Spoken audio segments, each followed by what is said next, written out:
Thank you. You saw very extremely interesting experience. They all address environment, social innovation, and now, in order to reduce this underutilization of the potential of human collaboration, we need your support in order to process to work to interact with this, to send us some questions here, send your comments, and Sam already will bring us some of the questions that were gathered from the internet, and we are also here waiting on your questions.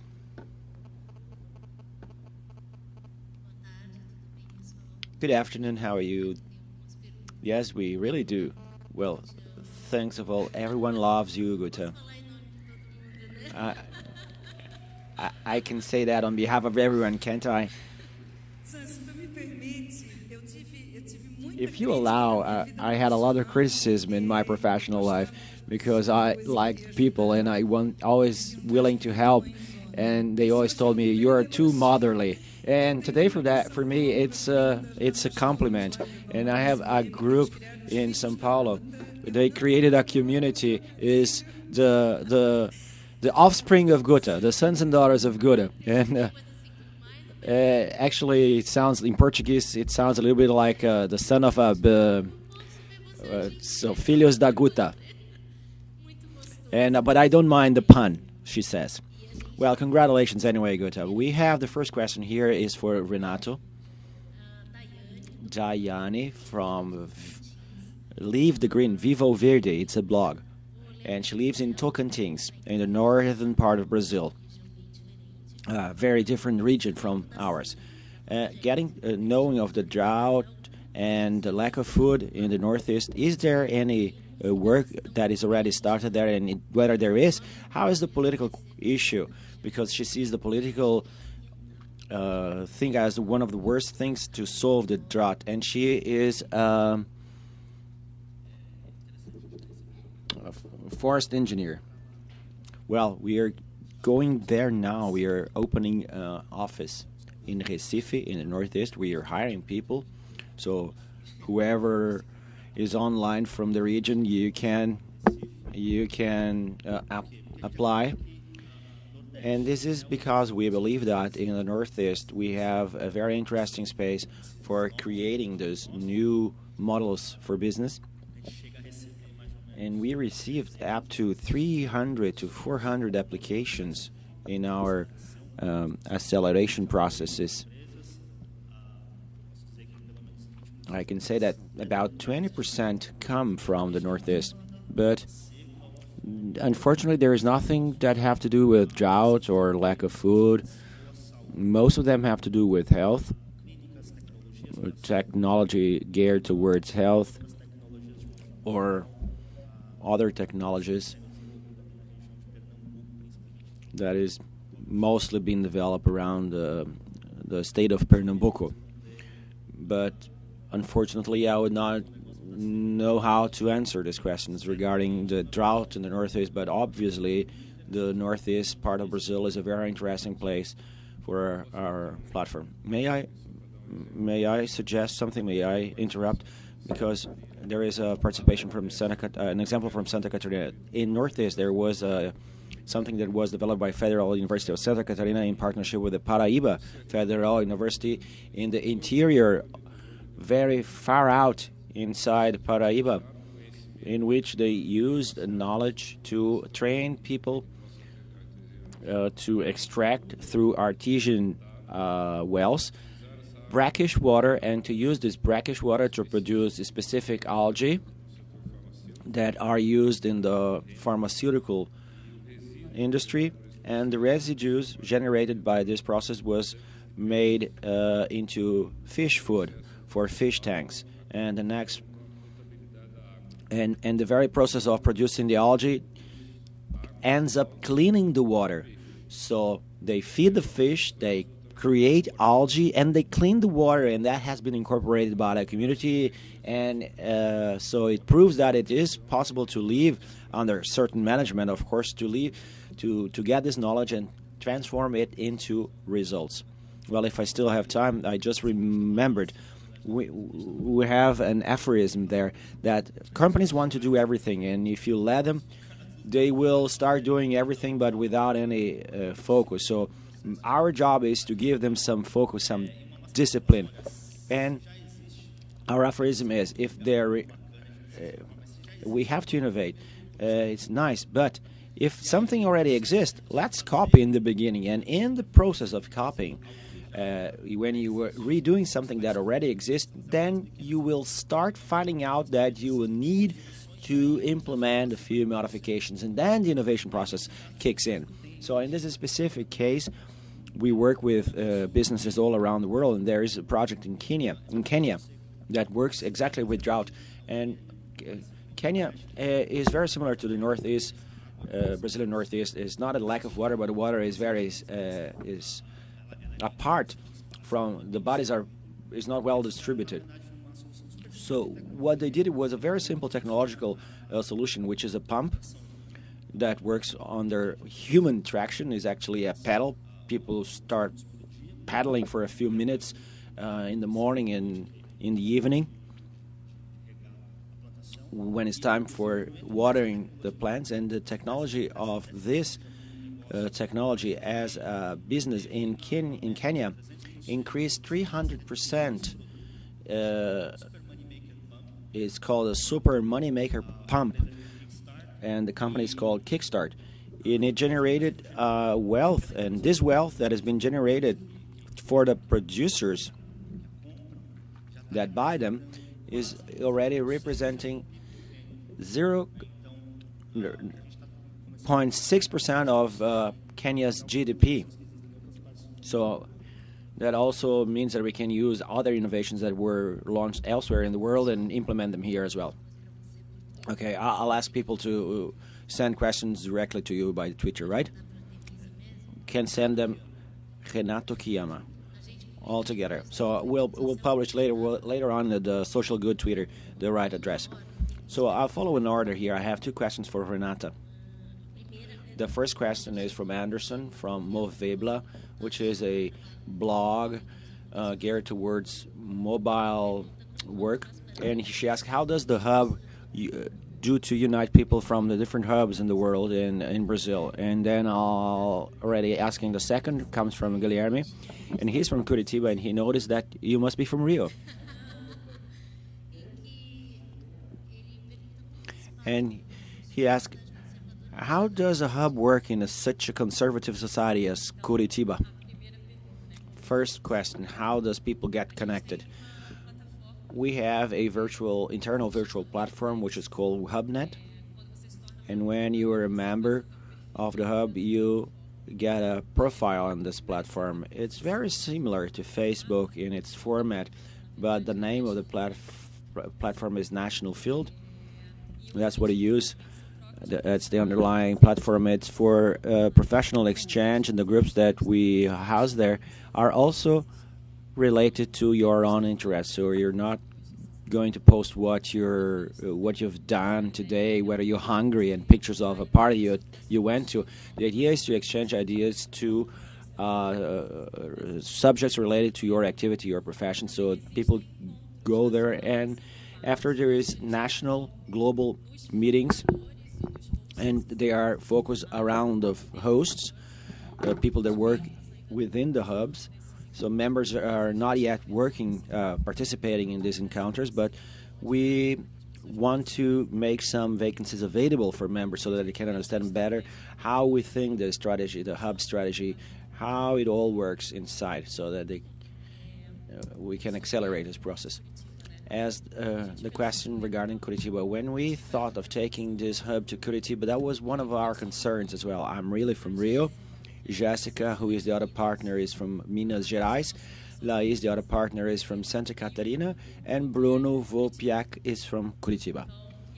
And Curitiba is, when we started doing the research in August 2010, there was a research that said that over 50% of the population of Curitiba was formed by people coming from outside, people that were natives from Curitiba. So that issue that Curitiba people are more conservative, indeed, they are more conservative than other cities, but I perceive that as been a myth. I've been living there for 8 years now. Well, they are sort of closed, but let's start talking to people anyway and see what they think about it. So we started having coffee with a lot of people that we thought would be interested in the hub.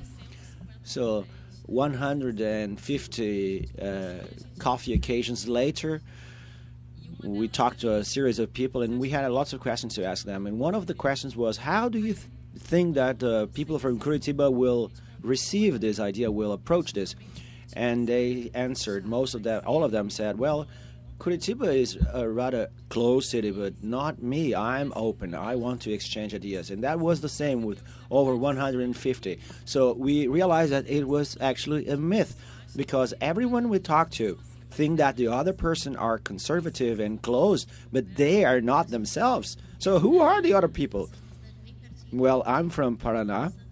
I was born in Ponta Grossa, and I went to Curitiba when I was 13 years old, and I left there when I was 7 years. And I think that you must have talked to people that were 90% that came from other cities and lived in Curitiba, because they are really closed. Because if they were really born and brought up there, I don't think you would get that answer. You can do your own research later. Well, maybe in the last 8 years things changed a little. Obviously, you feel a difference. I'm from Rio de Janeiro. When I go back to Rio, I get even scared, because Curitiba, it's indeed more conservative. You don't go out on shorts and with flip-flops, because if you do, people will look at you in a scary way or a reproachful way. But in Rio, it's rather common. They will you have a beach culture in Rio, not in Curitiba. So when summer comes along, you see people a little bit more open. But again, that doesn't mean people do not want to share, collaborate, and get involved and take part in events. We are finding this out with the Hub and all the other movements that we have in Curitiba that have a similar focus and are being successful. I have now a question to Fiates from Elinara from Porto Alegre. She wants a better explanation about physical proximity as an aggregator of objectives. That wasn't very clear in her opinion. And another question is, how is the issue of home office, since we are working... Well, home office is a space that is network connected. When we are talking about a physical space and how it aggregates and helps get to your objectives, is that the spaces allow for personal contact between the members of a certain community. And no matter how many advancements we have in the internet and technology, nothing substitutes face-to-face contact, the experience of people living, coexisting. But obviously this environment has to be well structured, well designed in order to stimulate the process of contact. If you create an arid environment, if you have the older offices, they were separated. And it has been shown here today that you have designs that stimulate contact. People can look at each other and stimulate a conversation. Can I just use now this space to Guta? Questions from the audience. Guta, your fun club is increasing. So I have 3 questions. So all of you can get ready. But first for you, Guta, because I think it's good for you. How is the transition from a market professional to a social professional, which I think is part of your experience? Also would like to know from Bruno that he should reflect on an interesting question, whether this endless look for the innovation, it's actually sort of a fad as innovation were only creativity, and whether this creativity had to be something from genius. The endless look for the innovative does not exclude ideas that are already working out and could live on. So are they not excludent of each other? And I'd like to ask Renato, since you mentioned the question of financing, two questions that had to do with money.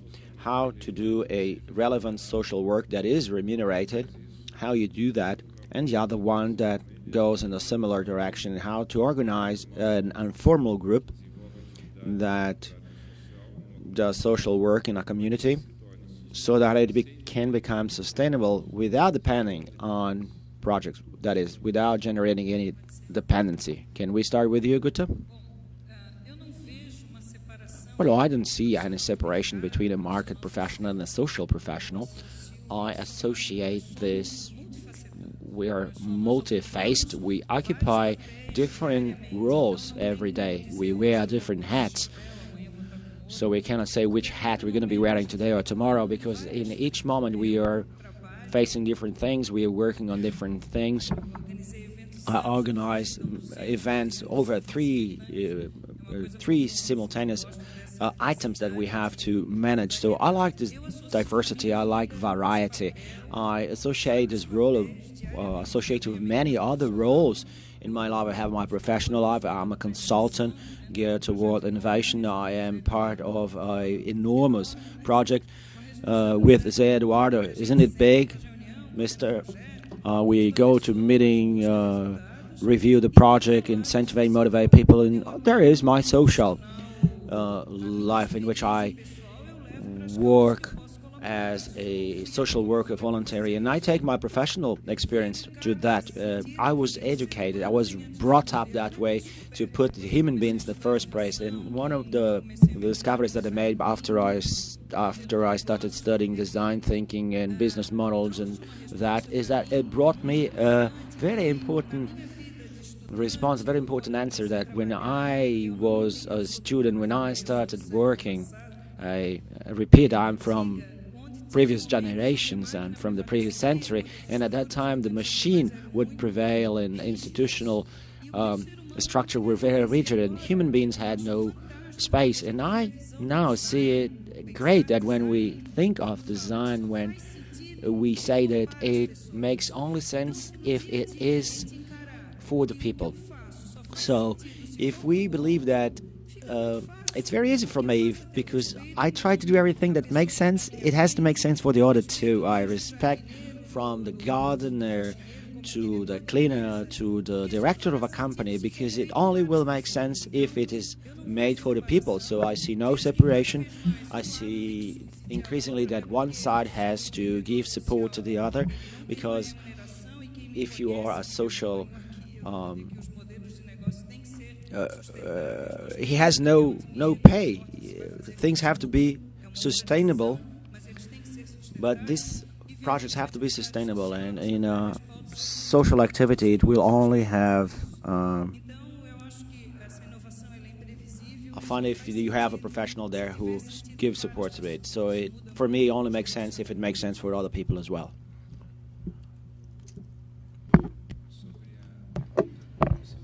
And the question, if I understood it right, I don't see the conflict. The idea is good, it's good. And if it's going to stay, it's going to stay. But on the entrepreneur side, it's difficult to get too passionate about your ideas because you depend on the market. You always have to innovate, you have to get better, you have to improve. So what we are seeing, this is a fever for new technologies. Each day we have new technologies. A group created a lamp using less energy, and it will last 25 years, and it's inexpensive. Everybody wants it. So we have to reinvent things so you can stay on your place, on your chair.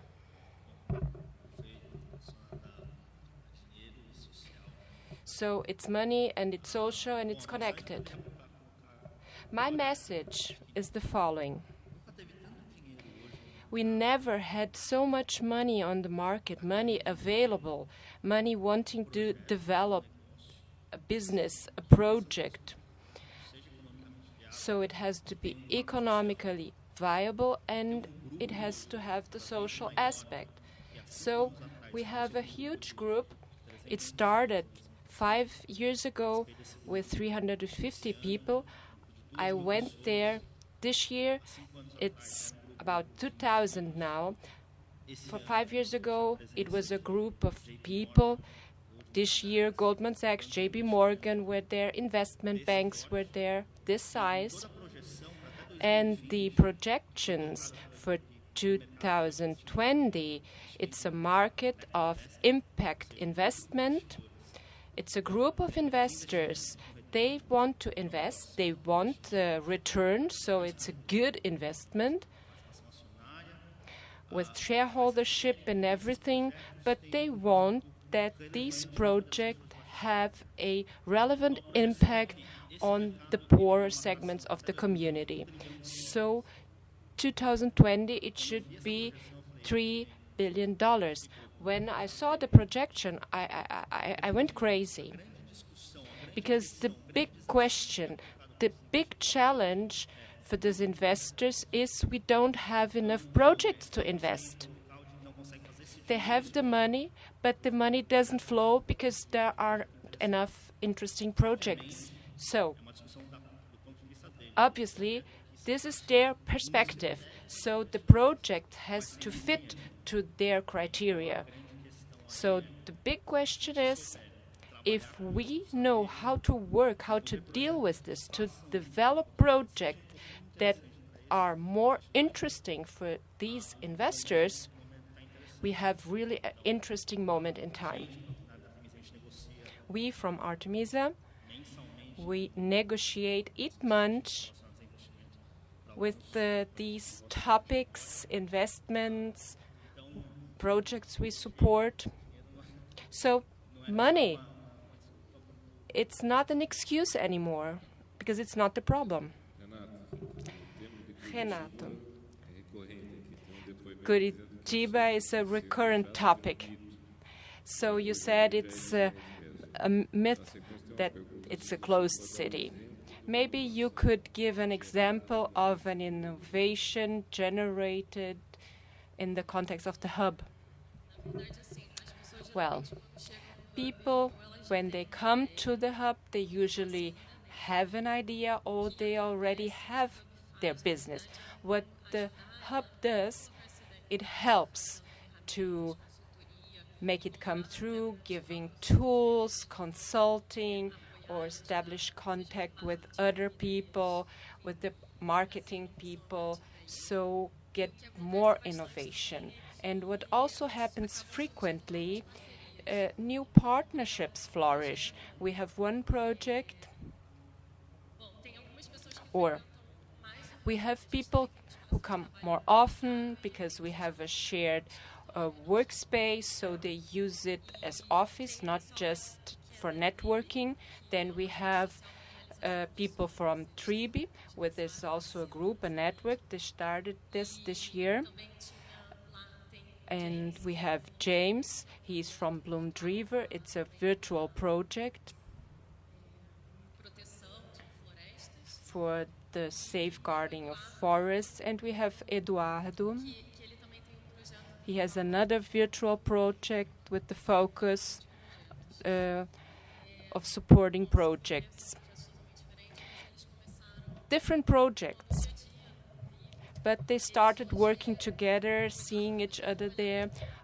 Eduardo is working with Tribe in the commercial department. James, he is English, so he helps with the English in their project. So we don't have a new project, but we had innovations in the existing projects. We improved the projects and we swapped services. This is also good to know, because when you are in the network, you will find people that follow the same idea, have the same purpose, but they will help you. They are there, available for you, and you for them. there would be other things. And we also have feedback, not just from the members, but when we have events and they start partnerships, new project. The other day they called us. I would like to talk to Paula. She is not here now. And she said, well, we started a new project and this is due to you. So, and we have no control of this. And we thought this is interesting. We have to know this so we can also measure the impact we are having.